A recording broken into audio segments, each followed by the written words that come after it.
있습니다. 그 언약은 하나님께서 약속하신 창조 안에 있습니다.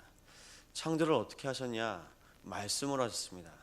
그래서 그 말씀으로 창조하신 그 창조 언약을 오늘도 여러분의 모든 현장에서 확인하시기 바랍니다. 하나님의 말씀으로 지어진 세상에 하나님께서 온 우주 만물을 창조하시면서 제일 먼저 하신 창조가 바로 빛입니다. 빛은 뭐냐? 모든 것을 확인할 수 있습니다.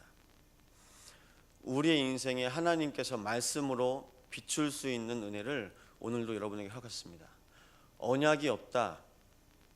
언약이 없으면요, 내가 가는 길이 보이지 않아요. 시편 119편 105절 말씀에 주의 말씀은 내 발의 등이요 내 길의 빛이니이다. 하나님께서 말씀으로 오늘도 여러분의 인생을 비추시고 있음을 고백하시기 바랍니다. 길이 보여야 돼요. 어떻게 보이냐? 말씀으로요. 말씀으로 그 길을 보았던 많은 사람들이 있습니다. 실제로요. 하나님께서 고아들을 먹이시고 그리고 과부들을 위로하시는 위로자가 되신다는 말씀을 시편에서 붙잡고 조지 뮬러란 선교사님이 독일에서 영국으로 선교를 갑니다. 그 영국에서 산업혁명 당시에 많은 고아들이 있는데요, 그 고아들을 먹이는 거예요. 그런데 어떻게 먹이냐? 말씀으로 먹입니다. 하나님 앞에서 기도해요. 오늘 무엇이 없습니다. 무엇이 없습니다. 우린 당장 먹을 거리가 없으면 우리는 찾아가잖아요. 기도를 하는데 무슨 일이 일어나냐? 우유 공장에 트럭이 고장이 나서 조지 뮬러한테 연락이 와요. 트럭이 고장나서 우유를 팔지 못하게 되는데 이 우유를 사용할 수 있겠냐고. 그렇게 해서 응답받은 기도들이 몇 개냐? 5만 번이랍니다. 하나님, 오늘 우리 아이들에게 먹일 우유가 없습니다. 근데 그날 우유가 와요. 이게 무슨 일일까요? 말씀을 붙잡고 그 말씀을 따라갔더니 하나님께서 그 말씀으로 그 인생을 인도하세요. 조지 뮬러 목사님이 96세까지 사셨거든요. 고아를 키우고 또 나중에는 선교를 다녀오셨는데 많은 사람들 앞에서 하나님의 응답을 받는 길이 무엇이었습니까? 라고 물어봤을 때 그 청중 앞에서 그 옆에 고스란히 나와서 손을 모으고 무릎을 꿇었다고 합니다. 내가 하나님의 언약 속에서 인도받았던 비결은 무릎 꿇고 기도하는 것이었다. 여러분, 누가 그 사람을 무릎 꿇게 했을까요? 그것이 말씀입니다. 여러분, 오늘 뭐 직장도 가시고 요리도 하시죠? 막 뭘 만드는 것 같죠? 아니요. 그냥 이제 제작하는 거라고 볼까요? 무에서 유를 만드실 수 있는 분은 하나님밖에 없습니다. 근데 오늘도 우리는 직장에서 그리고 집에서 자꾸 뭘 만들어요. 네, 근데 원래 있던 거예요. 그걸 가지고 우리가 또 사용을 하는 거죠. 오늘 확인해 보세요. 내가 사용하는 모든 것들은 하나님이 만드신 것입니다. 근데 그것을 말씀으로 창조하셨습니다. 그 말씀 안에 거할 수 있는 인생이야말로 가장 복된 인생입니다. 그 하나님께서 창조하신 그 창조의 약속 안에 있을 때 오늘 우리의 인생이 재창조됩니다. 남들은요 매일 시들어가거든요. 근데 우리의 인생을 하나님께서요 날마다 새롭게 하세요. 그 뜻이 재창조. 날마다 새 은혜를 주시고 날마다 기쁨을 주시고 그 은혜 속에서 살아가게 하십니다. 처음부터 그렇게 만드셨습니다. 창세기 2장 7절에 하나님께서 흙으로 사람을 만드시고 그 코에 생기를 불어넣으시니 생명이 된지라. 여러분, 스스로 살아가는 존재예요. 근데 하나님과 함께하며 살 수 있습니다. 화분은 물을 기다리지만 물가로 가지 못합니다. 여러분, 여러분이 부족한 것 오늘 드시고 여러분이 은혜 받으실 수 있는 곳 오늘 갈 수 있습니다. 생명, 하나님의 형상, 모든 동물이나 짐승의 모양대로 만들지 아니하시고 하나님과 함께할 수 있고 하나님과 교제할 수 있는 축복을 사람에게만 줬습니다. 그래서 사람만 예배할 수 있습니다. 그런데 예배해야 될 사람을 하나님께서 에덴 동산에 두시고 거기 거하게 하십니다. 에덴이란 뜻의 이름에 행복입니다. 여러분, 과연 여러분의 직장이 에덴입니까? 여러분의 가정이 에덴입니까? 행복하십니까? 남들 눈에는 내가 사는 집이 좋아 보여요. 내가 사는 이런 가정이 좋아 보여요. 여러분, 과연 행복하십니까? 남들 눈에 부러움의 대상으로 그 직장을 가는 여러분은 과연 부러우십니까? 반대로요. 여러분 눈에 부러워 보이는 그 집은 과연 행복할까요? 여러분이 부러워하는 그 회사는, 그리고 여러분이 그 회사에 취직은 못했지만 그 회사는 정말 행복할까요? 이건 장소의 개념이 아니거든요.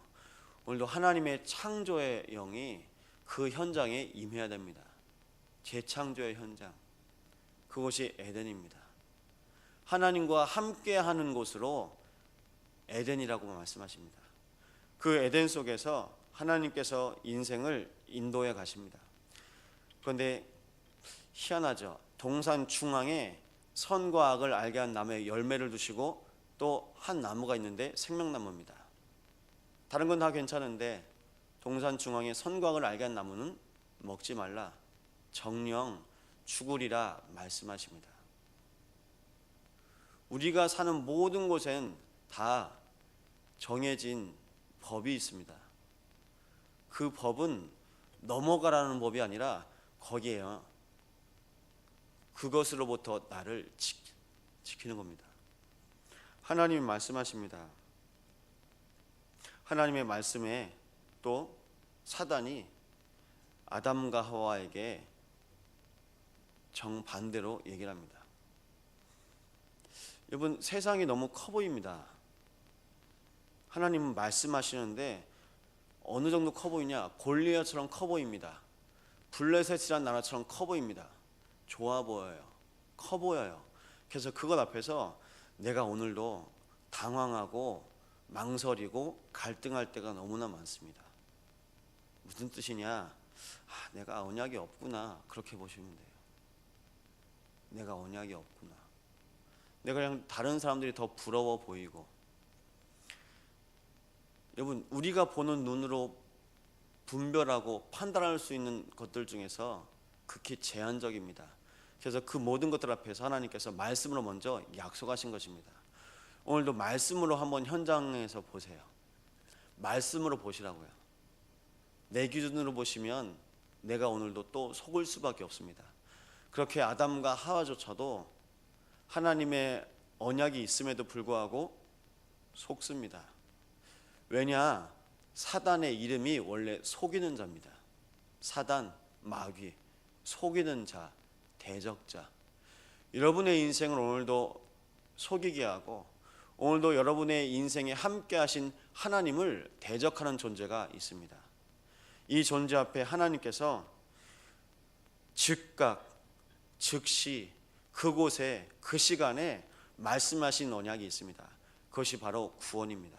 내가 너를 구원할 것이다. 구약에는 메시아로, 신약에는 그리스도로 말씀하십니다. 다 그리스도라는 뜻이거든요. 이 그리스도가 누구에게 필요하냐? 아담과 하와를 통해서 일어난 모든 사람들에게 필요합니다. 이것이 근본 문제입니다. 여러분, 제 신분이 노예면요, 제가 아이를 아무리 많이 낳아도 노예입니다. 하나님 떠난 신분의 모든 후대들이 하나님을 알지 못하고 하나님의 언약 안에서 태어난 것이 아니라 언약 밖에서 태어납니다. 그래서 말씀하십니다. 여자의 후손을 보내겠다. 여자의 후손을 보낼 것이다. 뱀의 머리를 상하게 할 것이다. 사단의 모든 권능 그리고 모든 능력을 제어할 뿐, 인간이 할 수 없는 그 일을 하나님께서 하시겠다고 약속하셨는데요, 그 약속이 바로 출애굽기 3장 18절입니다. 희생제사가 필요합니다. 그것이 무슨 제사냐? 하나님의 언약을 회복하는 시간이요. 하나님의 언약을 회복하는 시간이 구약에는 제사고 신약에는 예배입니다. 그리스도가 이 땅에 오심으로 말미암아 성전의 휘장이 갈라지면서 모든 사람들이 하나님을 만날 수 있게 됩니다. 여러분, 오늘도 하나님을 만나셔야 됩니다. 하나님과의 만남이 없이는 오늘도 우리의 인생에 아무 의미가 없습니다.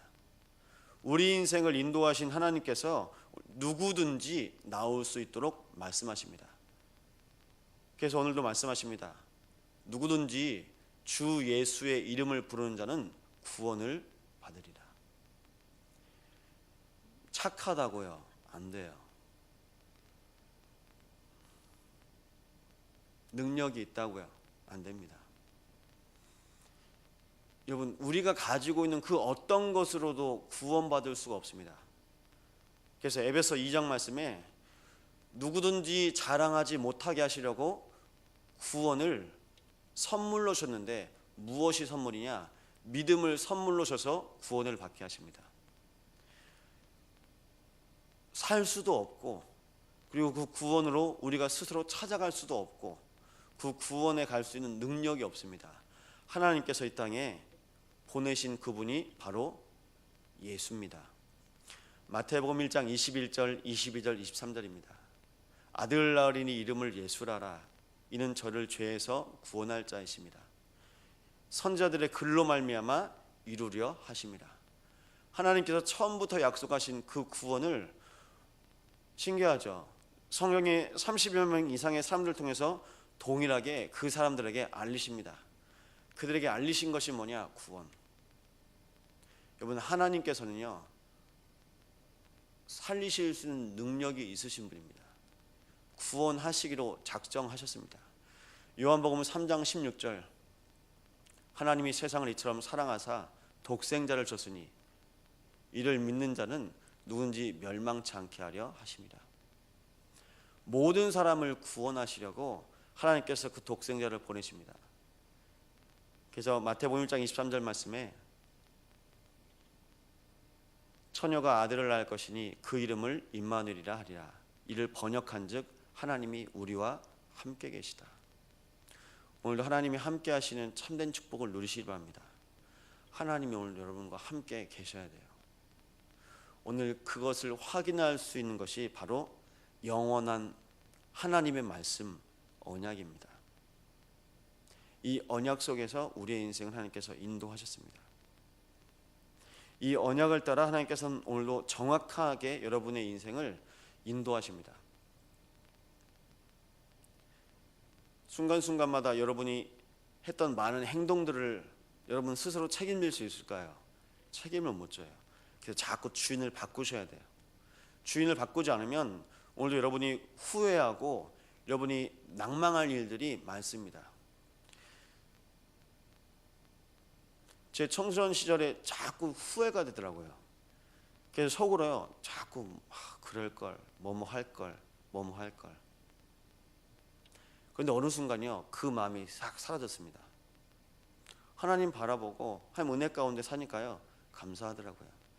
여러분, 이번 주에 목사님이 선교 가셔서 제가 단위에 섰는데 올라갈 때 어디서 많이 봤는데 그러더랍니다.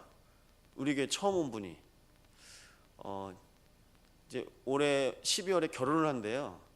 그래서 목사님한테, 담임 목사님한테 인사드리려고 이렇게 일부러 온 저희 이제 청년이 있는데, 저희 교회 청년은 아니고요. 이제 어릴 적에 이제 목사님한테 말씀을 받았던 목사님 제자입니다. 결혼하기 전에 목사님한테 이제 결혼할 사람 소개시켜 주려고 왔는데, 그분이 어디서 많이 본 것 같다고 자꾸 결혼할 이제 예비 신부한테 자꾸 그러더랍니다. 제가 예배 끝나고 인사하고 있는데 혹시 고등학교 어디 나왔냐고. 어디 나왔다고. 나 모르겠냐고. 고등학교 3학년 때 같은 반 친구예요. 그런데 20년이 넘었는데 결혼하려고 만난 여자가 또 꼭 인사해야 될 목사님이 있다고 서울에서 여수까지 왔는데, 거기 어디서 많이 본 사람이 있는 거예요. 그래서 그날 밤에 가봐서 졸업 앨범을 봤어요. 여러분, 저는 다른 사람들 못 알아보는데요, 다른 사람들은 저를 알아보더라고요. 제 얼굴이 중학교 때 얼굴이거든요. 얼굴이 안 변해 있어요. 그래서 신학교 가니까 중학교 동창이 저를 먼저 알아봐요. 너무 반갑더라고요. 근데 이제 장모님 되신 분도 왔거든요. 아니 그러면서 고등학교 때 이 친구 복음 전하고 전도하지 왜 못했냐고, 왜 안 했냐고. 하나님만 바라봤습니다.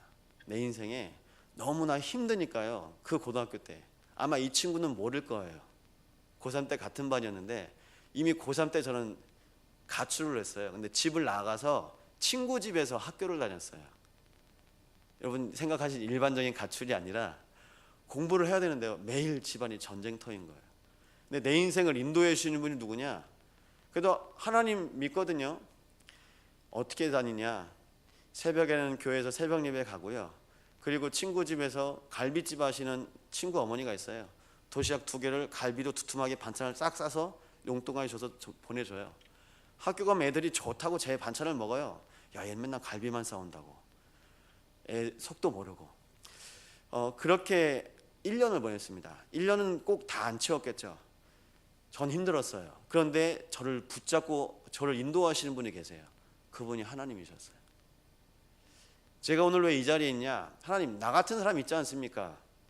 방황하고 힘들고 낙심하고 고민하는 그 사람. 하나님께서 내 인생을 인도하셨던 것처럼 내가 하나님께서 나를 살리신 그 은혜 속에 제가 심부름할 수 있을까요? 여러분, 오늘도 하나님께서는 여러분의 인생에 친히 관여하셔서 개입하셔서 주인 되기를 원하십니다. 맡기세요. 그것이 성령 인도입니다. 그 성령 인도 속에서요, 가보면 정확해요. 5분 후의 일도 모를 우리의 인생을 하나님께서 정확하게 인도하십니다. 여러분이 오늘 밤에도 평안히 주무실 수 있는 이유, 두려움이 사라집니다. 불안함이 없습니다. 예수 믿으니까 어떻게든 되겠지가 아닙니다. 하나님께서 우리 교회 이름 그대로 소망을 주셨는데요, 참 소망.